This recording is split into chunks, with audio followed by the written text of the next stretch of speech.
Tama. Back to you guys. Oo nga naman, ang problema nyo doon kung gano'n ang if ever if ever na gano'n ang sexuality, ano naman, bakit nyo binabato? Ba't nyo niintriga? I don't mind na kung yung sa dating show nga po namin sa inyo Tito Boy, 'di ba? Nag I love you, I love you. Tapos naging ano pala 'yon, isa rin 'yun sa mga Do you say still, I love you to each other? hindi na po ngayon, hindi na po ngayon. Hindi na po ngayon. Pagkatapos ng guesting, Josh, ikaw ba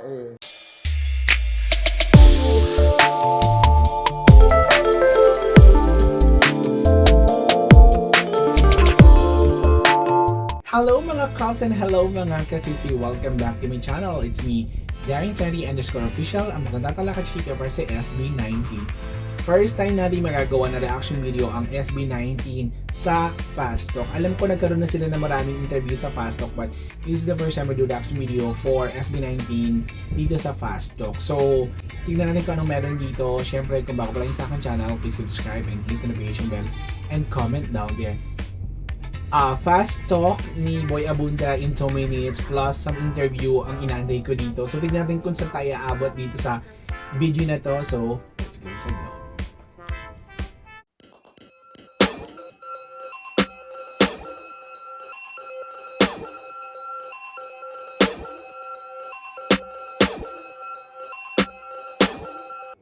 ay kontrobersiya? Aba. Isa na dito yung sexuality. What do you wanna say? Di ko nga rin po talaga maintindihan kasi unang-una po, tingin po ba nila insulto yung ganong klaseng bagay? Ako for example, lagi po akong natatanong or lagi po nagiging issue po sa akin yun. And I don't mind na kung if ever man isipin nilang ganun. Kasi if ever man ganun Okay. So, natatag sister lagi sa kanyang sexuality. what's the problem? So, if ever man na ganun ako, anong problema? So, may issue ba? Tama. Back to you guys. Oo nga naman, ang problema nyo doon kung gano'n ang if ever na gano'n ang sexuality, ano naman, bakit nyo binabato? Ba't nyo niintriga? I don't mind na kung if ever man isipin nilang ganun. Kasi if ever man ganun ako, what's the problem? So, if ever man na ganun ako, anong problema? So, may issue ba tayo? English kung and sabi na Tagalog. maging bakla ako or anything naman na matawag niya sa akin. Kasi pare-pares naman tayong tao, pare-pares Tama. tayong kumakain, pare-pares tayong dumudumi. So, Tama. I don't think meron kang kinalamang sa akin. Katulad nga po ng mga ganong issue na mahilig yung mga fans sa shipping. Hindi namin may iwasan yun kasi kami nga minsan ano rin kami. Bakit parang ganun yung tingin ng tao? Eh sa amin parang normal naman yun bilang magkakaibigan. Sa ibang tao, iba pala yung iniisip nila. I love you po kami.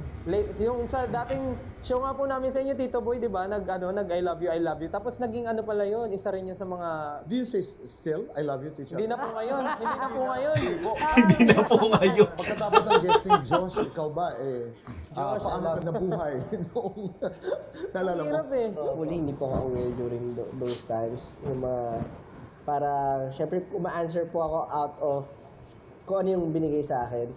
Pero noong mga time na yun, medyo nahirapan po talaga na parang hayaan mo na, nandiyan eh. Parang hindi mo naman may-please lahat. Correct. So, parang doon pa lang po ako natututo na okay, ganito pala ang buhay na may fame, may ano, maraming magagamit sa'yo kahit hindi ka aware sa nangyayari. So better to be parang ano ka na lang po, mas maingat. Pero still, babalikan ko lang yun.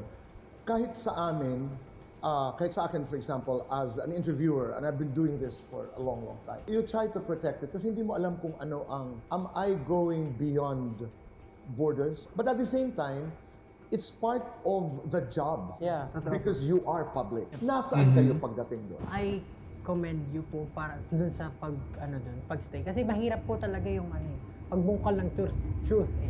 So, in order to pursue truth, you have to risk being offensive or Thank you. offending. Kasi may responsibilidad ka rin sa Opo. nanonood sa'yo. We learn it along the way. Kaya, pasensya na. Matalino isa sa ang mga sagot ni issues Pablo. natin na Matalino. nire-raise is always about, di ba, kayong dalawa, siniship ngayon. Parang, buti natatawanan nyo. Opo. Kasi ayaw rin namin hayaan po na parang maging siya, na maapektuhan po kami as friends. I mean, as groups. Kasi parang, kung sa amin, joke lang siya, and then sa mga tao pala sa public, iniisip nilang totoo. And then, gagawan pa ng mas malalang issue na parang, kasi parang may napanood din po ako na parang tinatarayan daw Pablo yung isang parang artist na, na something like that. Dahil lumapit sa'yo. Parang crush daw po ako. Tapos nung na-meet daw ni Pablo, tinarayan daw ni Pablo kasi nalaman daw ni Pablo na crush ako. So parang sa akin, ang labo naman ng mga nangyayari dito. Parang akala ko ba masaya lang Back tayo to dito. you. Tapos all of a sudden may mga ganong issues na. So parang gusto rin po sana naman siyang ma-break. Na parang, Tama. ito lang kami para maging masaya tayo. So parang gano'n. Correct. But wala naman po kami problema sa mga ganong klaseng mga questions po or issues na. Kasi willing naman po kami sagutin lahat just to clarify everything. Pero yun lang Alam mo, siguro super yung confident ni Stel. I love the para sa hour akin of po, Stel my here. opinion na hindi na po maganda. It's because yung mga taong hindi pa po nakakilala sa amin, tapos ganun po yung Ganun nakikita iisipin. nila. So, kumbaga, yung first impression kasi may kasabihan eh. Yung pinaka first impression yun talaga yung matatandaan ng tao eh. Especially pag hindi kami kilala, tapos gusto nila kaming kikilalanin. And yun yung nakikita nila sa social media na ganito, ganyan about shipping, tapos nag-aaway-aaway sila just because boto sila sa ganitong ship, ganito din sila ship, tapos nag-aaway-aaway sila. Para sa amin, it's funny, but siniship kami, ni Stel, ni Justin, ni Pablo, ni Parang Joe. lahat po lahat po. Lahat. Oo po, lahat. It's parang ano po siya. Part kasi siya ng ng Fandom. fandom. It's okay ano if siya, it's For fun. Yeah, it's alright as long as parang katuwaan lang. katuwaan. But to the point na mag-away-away na kayo just because of a petty thing na ganyan. I think it's not okay. I think it's Si Ken pa nagsalita, Kayo tusok kasi, din sa pag banga pinapanood, eh. You're very comfortable with yourselves and with each other. Yes. So, may mga tao talaga na likas na mapanghusga Opo. at nasa public platform tayo. Katulad na lamang, halimbawa, itong inyong pagtatag, documentary. Hindi pwedeng hindi ito pag-usapan. Opo. Dahil yung pagtatag, dadalhin natin doon sa inyong pagmamanage sa inyong mga sarili. But first, talk about the documentary. Talk about pagtatag, the project. Ano Okay, ito? go. Literally po, pagtatag po ng grupo To namin. build talaga, yung pagtatag na... Hindi po siya pagtatag to establish, but pagtatag to strengthen, to Yung forge. mga experiences. Okay, Ganun po siya. dapat matatag. To strengthen. Bakit ba sinasabing pagtatag? Ibig sabihin maraming challenges para tumatag ka. Okay. Pinakita po doon yung Pwede ba, ang challenge. pinagkukwentuhan po natin how successful we are right now. Pero parang the moment na na-feel mo na yun, biglang may babatuhin ka ng meteorite na ibabagsak ka uli. Yung recent controversy rin po about sa trademark namin na hindi na namin siya pwede gamitan. Technically, si SB19, bawal namin gamitin. So, hindi na kami SB19. Nagsalita si Pablo Emotional doon. turmoil, yung stress na binigay sa lahat ng tao na tumutulong sa amin, araw-araw hindi kami makatulong. Talagang ganun po yung nangyari sa amin. And nung napagtagumpayan namin siya, parang doon namin masasabi na matatag So yung talaga. pagtatag is about this. Opo, Yes about po. our Yung journey na ito. Opo. Ganda. Opo, akala po kasi nila very successful na eh. Yun, kami rin po, yun parang we're living the life. To be honest po, nagpe-prepare po kami for our anniversary concert. So And I it's think you have a world tour. Meron ba? meron pong world tour, opo, kasabay po nun. Pero meron po kaming anniversary concert. Siyempre, lahat ng tao about celebration, very happy. Tapos, may matatanggap kang something. Sad Liham. news, tama. Na hindi ka na ganito. You're not able to. So, ika-cancel ba namin yung show namin? Ngayon po, nagganon din po yung nangyari. Marami po kaming world tour or countries na hindi napuntahan kasi na-cancel yung show kasi bawal namin Right. gamitin. At saka ang mahirap nun, Pablo, identity mo eh. Opo. Pangalan mo eh. Brand Tama. name mo eh. Brand, Hindi ordinary yes. challenge na pwedeng may kapalit. Pero pag tinatanggalan ka ng pangalan, that's a It's different, yes. Nag-perform po kami.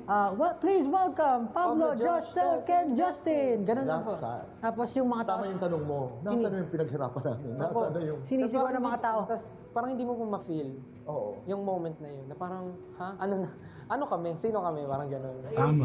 Worry din, yung parang dito na matitigil lahat. Opo. Oo. Siyempre, ang hirap eh, binuhos mo lahat. Tapos, in an instant, may ganun. Oo. Na parang, marami Biglang din talagang- tinanggal sa yun eh. At patatatagin pa kayo kasi ganun talaga ang movement sa celebrity business.